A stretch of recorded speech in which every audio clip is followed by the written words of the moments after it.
can be almost absent to being the whitest layer. You'll see quite a variation in the submucosal of the stomach. You go beneath that and you get into your 3 layers of the muscularis externa. So it always goes oblique, circular, longitudinal. And when students are looking at those, I always tell students, don't worry too much about the way the cells in the slide are running, because that can trip you up. Because you don't know where the section was taken through the stomach. You know, if it was taken at an oblique angle, then the oblique looks like it's running longitudinally, and the circular looks like it's running oblique, and the longitudinal looks like it's running circular. So you can't necessarily use that as your guide. Just go by a difference in direction. So when you're looking at the layers, you'll see one layer here, and then beneath it, it's going a different direction, and then you'll see another layer going a different direction. That's how you know. You just have to memorize the order in which they are. If I get to the point where I can no longer talk, I might just stop, guys, because my voice is going.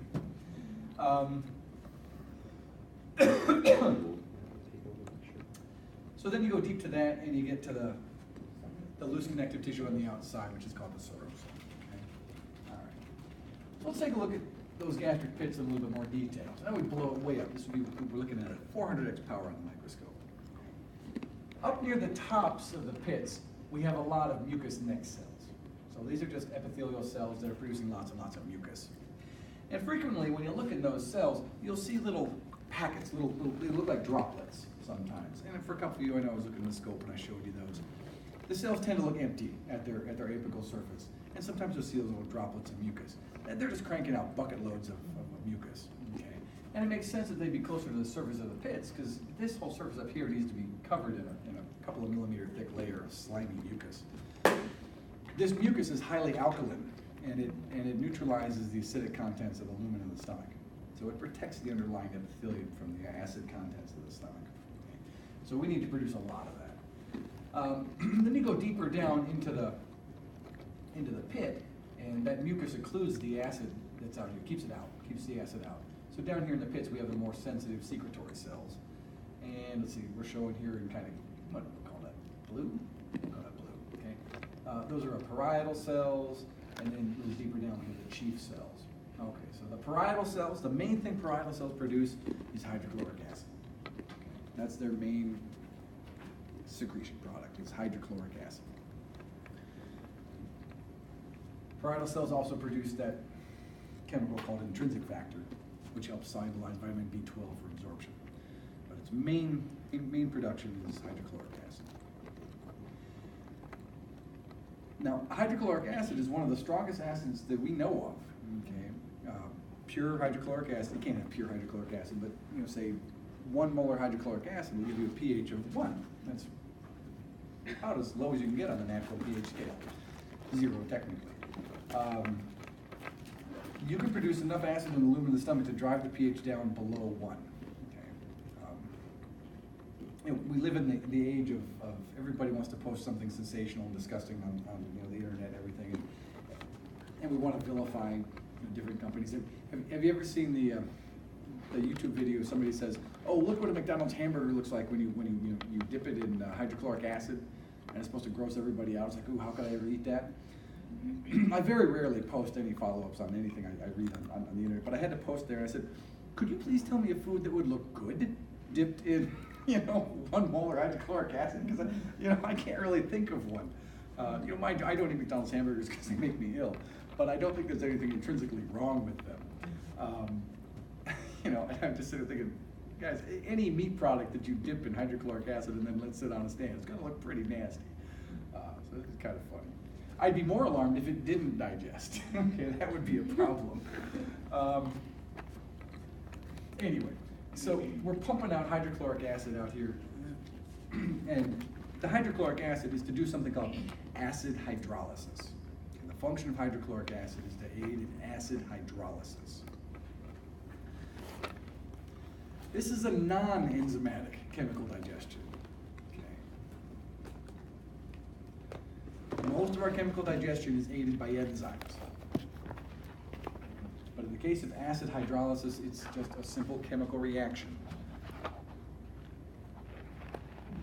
And you hopefully remember what hydrolysis is. It's adding water to a bond to destabilize it and break it.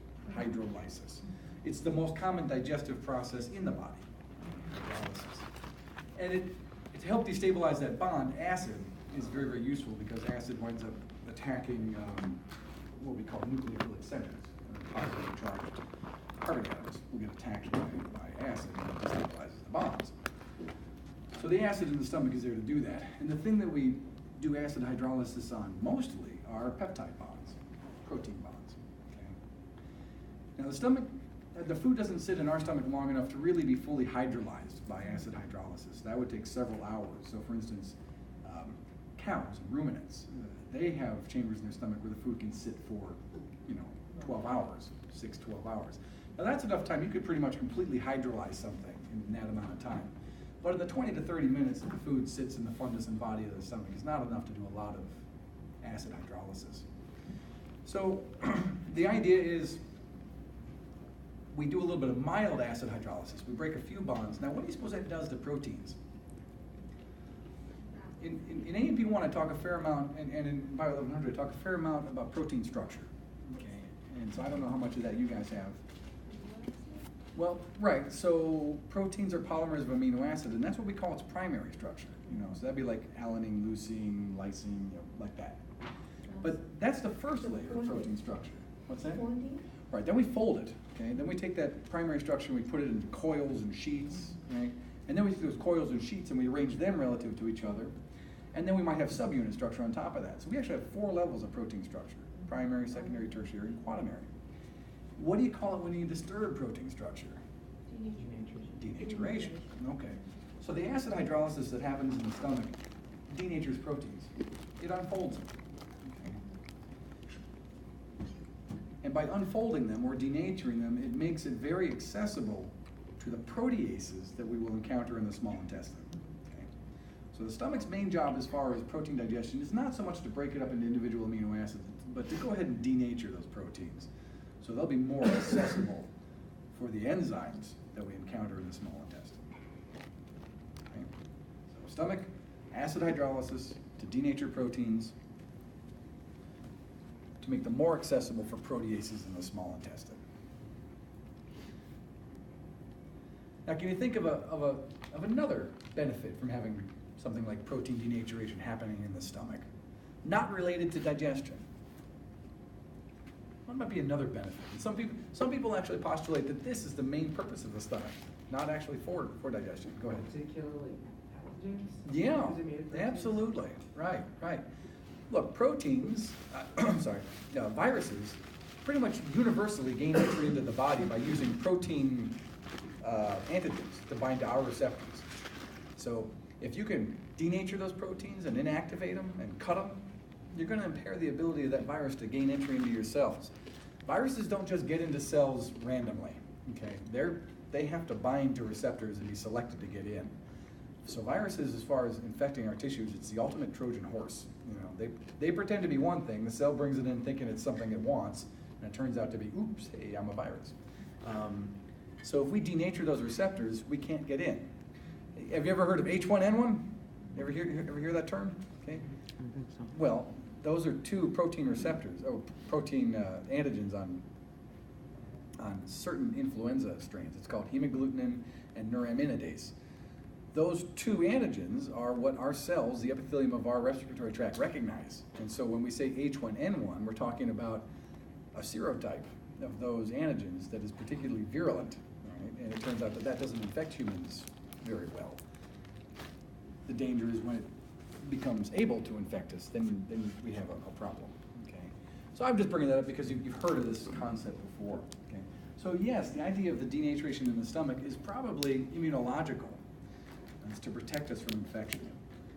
Bacteria, same kind of thing. I mentioned the role of lipase and lysozyme in the mouth. Not for digestion, but probably to help destroy gram-positive and gram-negative bacteria. Same idea here. When the bacteria get to the stomach, acid hydrolysis can destroy that peptidoglycan layer of the outside of the bacteria and inactivate them. It's very, very effective. Very few microbes are able to get through the stomach into the intestines still intact. Okay? Of course, nature is always trying to come up with ways to get around this, and so there are some types of things like fungal cysts and protist cysts that we eat that won't infect us unless they go through the stomach. Okay? They depend on going through the stomach to have that outer coat eroded away so that when they get into the intestines, they're able to germinate. If they don't go through the stomach, they don't infect you. There have been cases like with some Giardia cysts. If you pass those into somebody along with an antacid, they don't infect anybody. If they go through the stomach without going through the acid environment, they don't become activated. So there are cases where the pathogens make use of that trick. It's actually, if you study biology, you'll find out that a lot of flowering plants make use of this too. Until the seeds have gone through the digestive tract of usually a bird, they're not able to grow. But after they pass through the digestive tract, the bird's digestive tract has eroded away that outer case, and then they poop them out and they grow. And they're delivered there with some nice fertilizer at the same time. That's interesting. Okay, so now we know a couple roles of that acid in the stomach. Okay? And we're going to talk about how we produce the acid, because that's an interesting question too. Okay? You cannot make hydrochloric acid in any of your cells. If you did that inside your cells, it would just destroy the cell. And in fact, have you ever heard of apoptosis? Ever heard that term? Okay. Apoptosis is usually said to be programmed cell death. Okay. This is a mechanism that our cells activate when the cell wants to suicide itself. Okay. And there are times when a cell needs to die. During development, for instance, when you develop your fingers, it develops from a flap, and the tissue in between your fingers has to die. It's selectively programmed to die. If it fails to do that, you wind up having webbed fingers. So there's a developmental aspect of apoptosis. It's also a cancer protective mechanism. Okay? Cells that go awry and might develop into cancerous cells, usually what the body does is it triggers them to go through apoptosis so they don't become cancerous.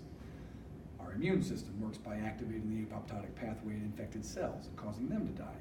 So there are times where we want to activate this pathway. Why was I talking about this now? Secretion of hydrochloric acid. Thank you. Okay, yes. So, when we activate the apoptotic pathway, one of the things that happens is the lysozymes inside our cell produce lots of hydrochloric acid, and that destroys the cell. Okay? So we can't tolerate hydrochloric acid inside our cells, yet parietal cells make it. So there's a conundrum. Okay? It turns out the parietal cells manufacture a very weak acid. They manufacture something called carbonic acid. And then they let carbonic acid break down, and they export the parts of hydrochloric acid out into the lumen. So the only time we ever have hydrochloric acid is out in the lumen, not inside the cell. Okay. So we're going to manufacture carbonic acid. And I'll show you a picture of that. Don't worry, you didn't catch all that right now. Okay. Parietal cells. Another thing that the parietal cells produce is intrinsic factor. Okay. Intrinsic factor is an organic molecule. It binds to and solubilizes vitamin B12, which is cobalamin.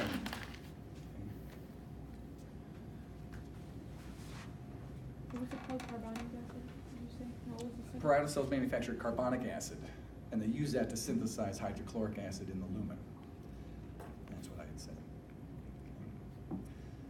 The other thing that parietal cells produce is intrinsic factor. And intrinsic factor is an organic molecule that binds to vitamin B12. It makes it soluble. Keeps it soluble so we can absorb it. Vitamin B12 is crucial for red blood cell production and the growing of new neurons. So it's very important for staving off anemia and also for hypothalamus function.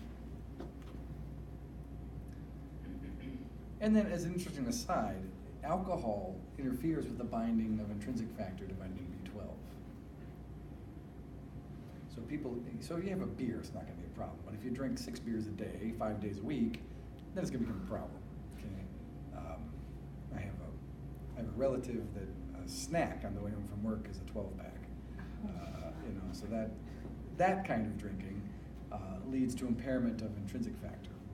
And not surprisingly, individuals in that category would wind up being anemic, because they would have pernicious anemia, which is caused by lack of vitamin B12. And they also wind up having mood disorders and memory disorders, because the mammary body of the hypothalamus becomes shriveled. And that's involved in emotional processing and also in memory formation. And those are the symptoms that you have associated with alcohol abuse, long-term alcohol abuse, as well as liver toxicity. So just a little aside. On to the chief cells then. Okay, the chief cells. Chief cells